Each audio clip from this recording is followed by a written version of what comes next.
Housekeeping. Pagpasok ng mga pulis sa hotel room na ito,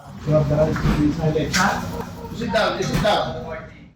hindi na nakapalag ang target nilang 37 anyos na Indian national at turista na si alias Kai. Okay, we are arresting you for grave coercion.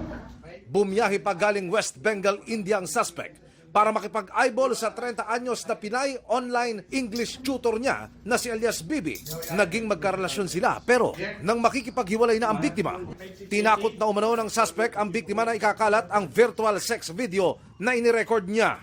Nanggugulo na itong ating suspect. Pumunta na siya sa bahay at meron pa na pinapakalat niya pa ang video para magbigay siya ng pera at bumalik sa kanya. Sinusubukan pa naming makuhanan ng pahayagang suspect.